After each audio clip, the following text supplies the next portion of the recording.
Shalom, salam sejahtera. Renungan malam seiman berjudul Satu-satunya keamanan.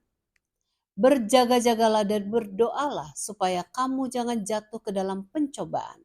Roh memang penurut tetapi daging lemah. Matius 26 ayat 41. Renungan malam seiman selama ini jelas menyadarkan kita akan keterbatasannya manusia. Nah, kalau begitu pertanyaan yang penting yang perlu kita tanyakan kepada diri kita masing-masing adalah, apakah metode yang terbaik untuk menghadapi pencobaan setan? Buku The Great Controversy halaman 530 mengatakan bahwa setan menyadari bahwa jiwa yang terlemah sekalipun namun apabila tinggal di dalam Kristus, maka ia tidak dapat terkalahkan oleh kuasa kegelapan. Oleh sebab itu ia mencari jalan untuk memalingkan umat Tuhan dari benteng pertahanan mereka.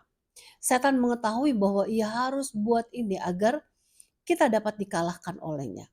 Setan sadar betapa kuatnya seseorang bila mana ia tinggal bersama di dalam Kristus. Jadi bila seseorang yang tinggal di dalam Kristus itu tidak akan dapat dikalahkan oleh kuasa kejahatan. Dan bila seorang yang tetap tinggal di dalam Kristus tidak melakukan dosa sebagaimana yang tertulis dalam 1 Yohanes 3 ayat 6. Dan jikalau seorang yang tinggal di dalam Kristus tidak mempunyai kerinduan untuk melakukan dosa, bahkan melihat dosa sebagai hal yang menjijikkan. Jadi bagaimana pula setan dapat mencobai kita? Buku Step to Christ halaman 71 dan 72 memberikan 5 cara bagaimana setan menghadapkan suatu pencobaan kepada kita bila kita tinggal di dalam Kristus. Ketika pikiran kita dipusatkan pada diri kita sendiri, maka kita telah berpaling dari Kristus, sumber kekuatan kehidupan kita.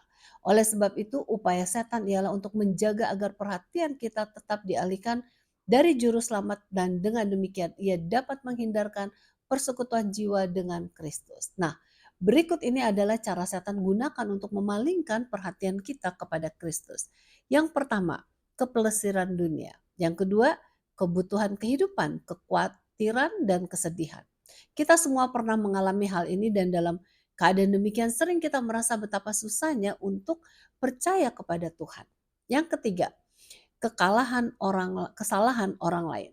Bukanlah sering kita ingin berpaling dari Tuhan saat ditipu maupun dikecewakan orang lain? 4. Kesalahan atau kelemahan pribadi Anda. Yang kelima, kekhawatiran atau ketakutan apakah kita telah selamat atau tidak. Ingatlah, setan tidak pernah akan berhasil kalau kita tetap bergantung kepada Tuhan. Oleh sebab itu setan senantiasa berusaha dengan sekuat tenaganya untuk memisahkan hubungan kita dengan Tuhan. Semoga dengan kuasa Tuhan, kita masing-masing akan tetap memiliki kemenangan di dalamnya. Kiranya Tuhan memberkati.